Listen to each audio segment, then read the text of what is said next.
Let's begin.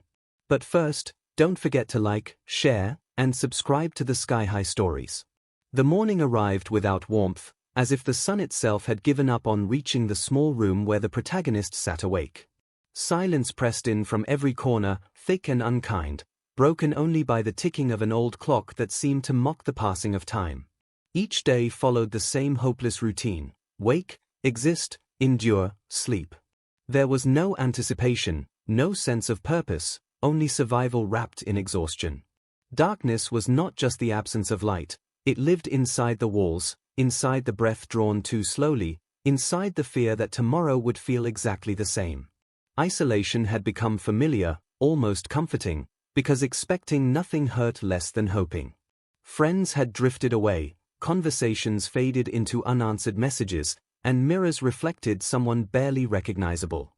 Fear whispered constantly, reminding them of every failure, every door that had closed and locked forever. Once, there had been dreams, bright, reckless dreams filled with ambition and belief. They remembered imagining a future shaped by passion, laughter, and achievement. Now those dreams lay buried beneath disappointment and regret, like forgotten letters never sent. Each memory felt heavier than the last, proof of how far life had fallen from what it was supposed to be. The weight of it all made breathing feel deliberate, effortful, as though even air demanded strength they no longer had. Yet, in the middle of that suffocating stillness, a faint awareness stirred. Something inside resisted complete surrender. It was not hope, not yet, but a quiet realization that remaining in this darkness would mean disappearing entirely, and somehow, that could not be the end. A subtle shift lingered in the silence, suggesting change was necessary, even if its shape, timing, and cost remained completely unknown to them in that moment. The breaking point arrived without warning, sudden and ruthless, like a storm tearing through a structure that was already cracked. One moment, life was fragile but standing; the next, it collapsed entirely. The crisis came in the form of devastating loss layered with betrayal, trust shattered by someone who was supposed to protect, support, and understand. Words spoken carelessly became weapons, and actions taken in secret revealed how disposable the protagonist truly was in the eyes of others. What little stability remained vanished instantly. The routines that once offered numb comfort no longer held together. The job that barely paid the bills slipped away, relationships fractured beyond repair, and the sense of identity, already fragile, crumbled into confusion. Everything familiar turned hostile, as if the world had decided all at once to withdraw its mercy. The ground beneath them felt unstable, unreliable, incapable of supporting even the smallest hope. Emotion arrived in violent waves. Anger burned first, sharp and consuming, directed at everyone and no one at the same time. That anger soon collapsed into numbness, an empty quiet where feelings should have lived. Denial followed closely behind. This couldn't be real, this had to be temporary, this pain surely belonged to someone else. But reality refused to soften. Despair settled in deeply, heavy and relentless, convincing them that nothing would improve, no matter how long they waited. The sense of being trapped grew unbearable. Every possible path forward appeared blocked, every solution out of reach. Asking for help felt humiliating, facing the truth felt impossible. There was no clear escape, no reassuring voice, no sign pointing toward relief. The future looked like an endless repetition of suffering, stretching further than they could imagine surviving. In that crushing stillness, a devastating realization emerged. Continuing this way, existing in survival mode, surrendering to despair, meant losing more than opportunities or relationships. It meant losing themselves entirely. And standing at that edge, stripped of illusions, they understood something had to change, because disappearing slowly was no longer an option they could endure. There was a time when life had felt open and full of promise, when the future seemed like a wide road instead of a narrow tunnel. In those days, the protagonist woke up with energy, driven by plans that felt achievable and dreams that felt deserved. Laughter came easily, and hope was not something they searched for, it simply existed. Relationships were warm and meaningful, built on trust, shared goals, and the belief that effort would eventually be rewarded. Ambition once guided their choices. They dreamed of stability, recognition, and a life shaped by purpose rather than survival. There were people who believed in them then, friends who encouraged, mentors who advised, and loved ones who spoke with certainty about their potential. Small victories reinforced the idea that progress was inevitable, that persistence would always lead somewhere better. But the decline did not begin with a single disaster. It crept in quietly through missed opportunities, difficult compromises, and moments when choosing safety over passion felt necessary. Circumstances shifted, financial pressure increased, responsibilities grew heavier, and supportive voices gradually faded. Some people changed, others left, and a few revealed intentions that had never been genuine. Each disappointment felt manageable on its own, easy to excuse, easy to ignore. The protagonist tried to recover again and again. They adjusted plans, worked harder, hoped longer, and forgave more than they should have. Every failure felt temporary at first, a setback rather than an ending. But over time, effort stopped producing results, and resilience began to feel like foolishness. Confidence thinned, optimism weakened, and exhaustion replaced motivation. Looking back, it became clear that the darkness had not arrived all at once. It had grown slowly, fed by silence, neglect, and unhealed wounds, until one day it felt permanent, like it had always been there, waiting patiently for the light to fade.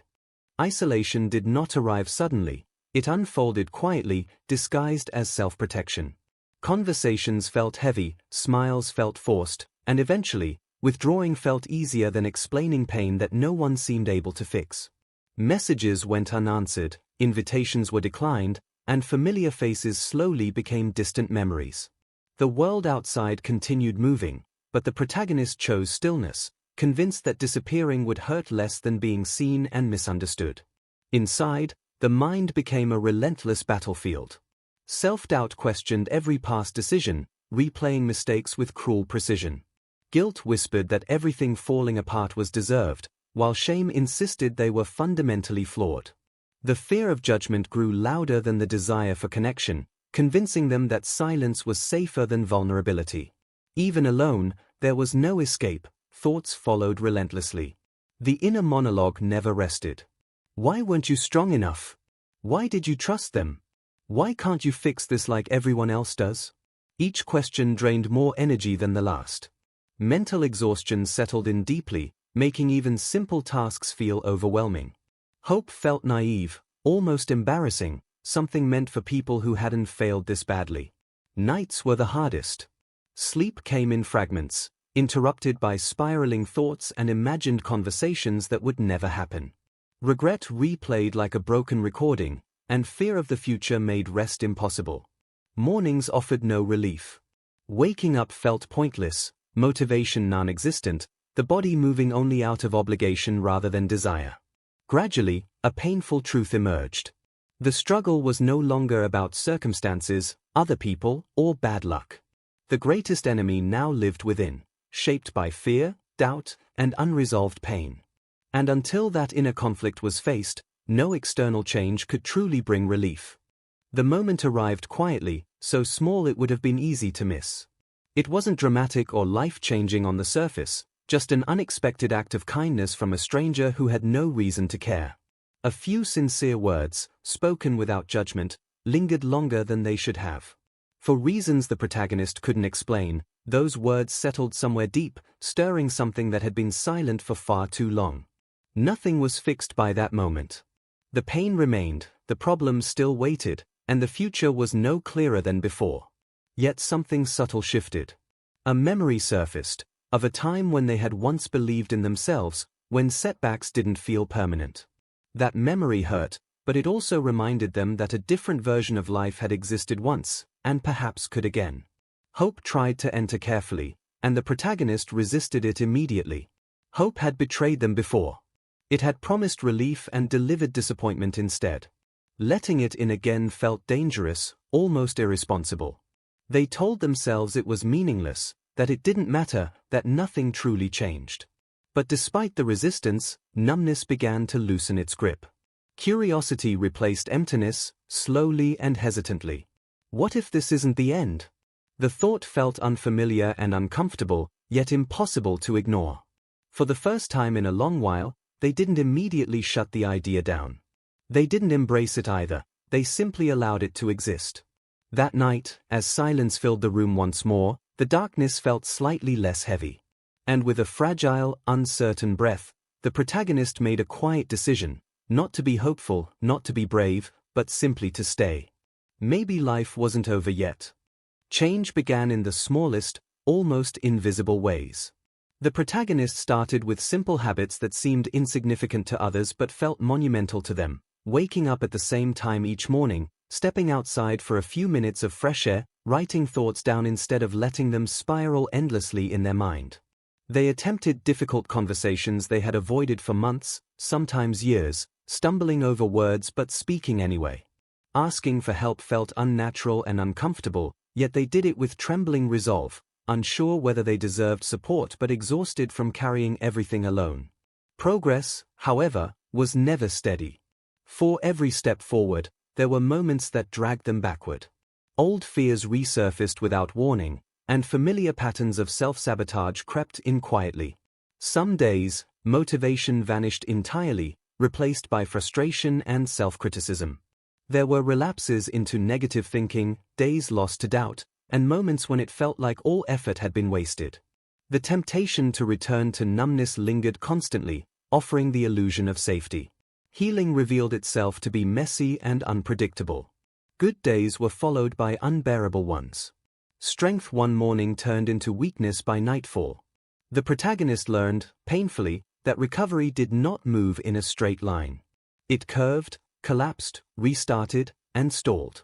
Comparing progress to others only deepened the frustration, forcing them to confront the truth that their journey could not follow anyone else's timeline.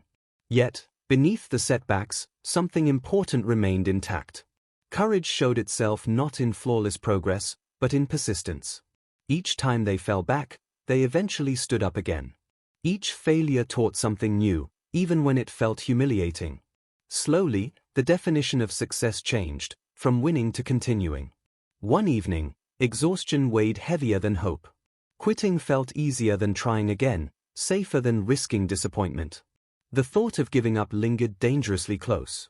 But somewhere beneath the fatigue and fear, a quiet resistance surfaced.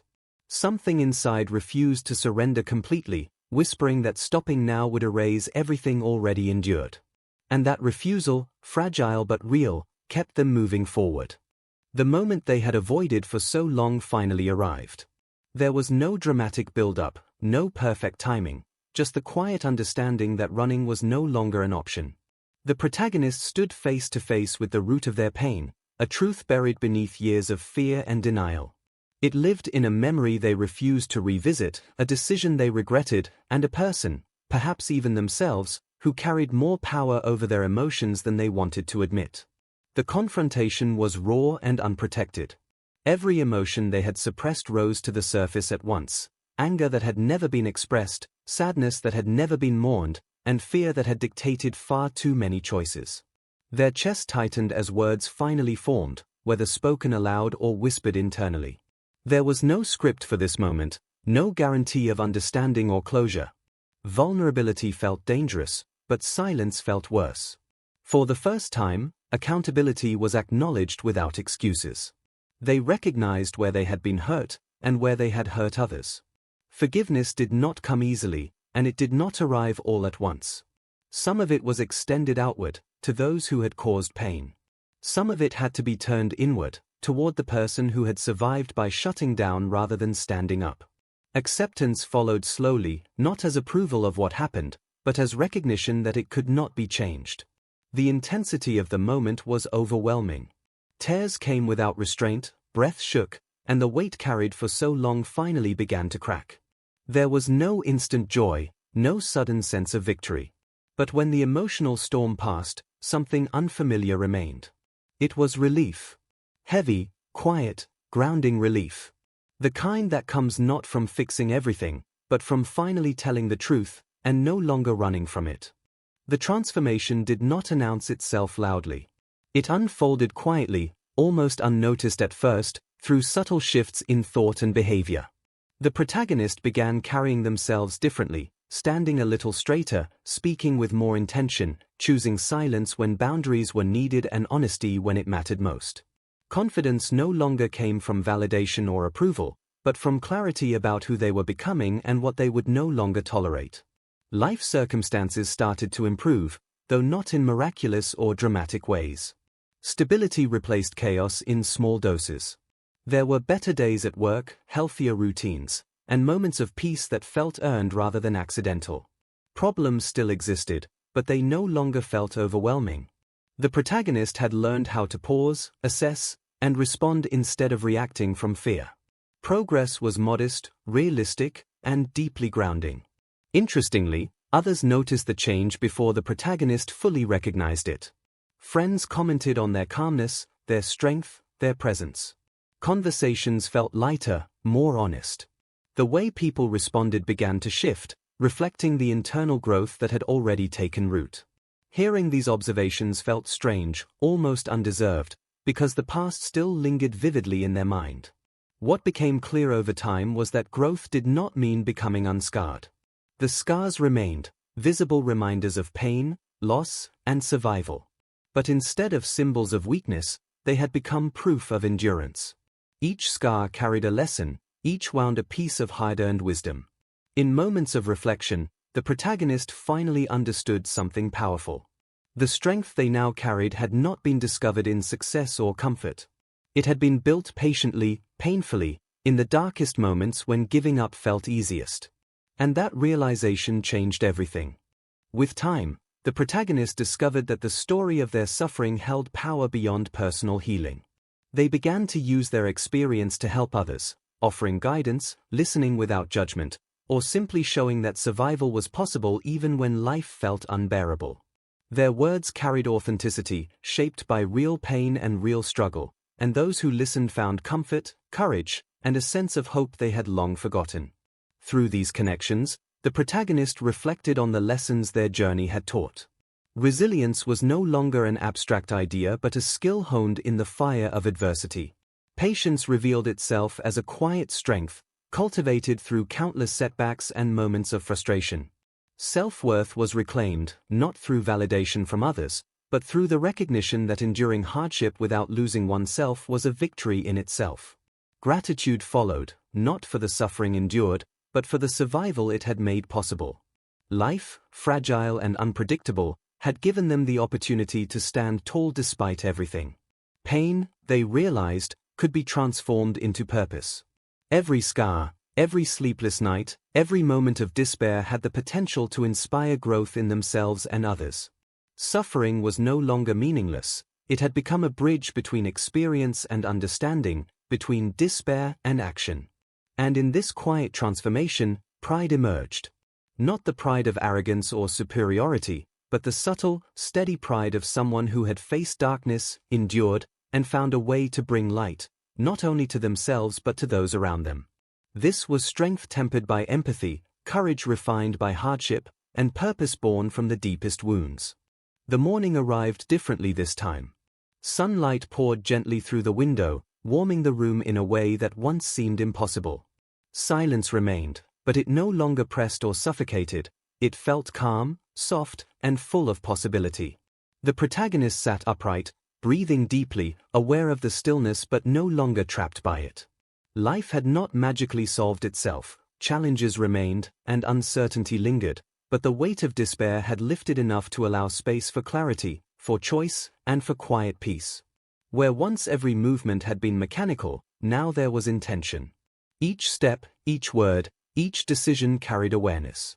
The routines that had been symbols of emptiness were now acts of care, moments of self-respect, small victories of persistence. Hope existed, tentative and unpolished, a fragile ember that had endured countless storms but had survived. Perfection was not the goal, and happiness was not assumed, yet the room, the sunlight, and the breath in their lungs reminded them that life, even with its flaws, could still feel meaningful. The past was acknowledged but no longer wielded power. Memories of pain, failure, and fear existed like distant echoes, reminders of battles fought, scars earned, and lessons learned. They did not dictate the present or the choices to come. Instead, they reinforced the understanding that strength had been built, not given, and resilience had been forged through endurance, reflection, and courage. And as the protagonist rose to meet the day, a quiet truth settled within. Light is not found, it is built. It is crafted from effort, persistence, courage, and the refusal to surrender. Every scar, every tear, every step taken through darkness had contributed to this moment. Standing in the sunlight, they were whole not because life had been kind, but because they had chosen, over and over again, to rise. And in that rising, the audience is left inspired to find, or build, their own light.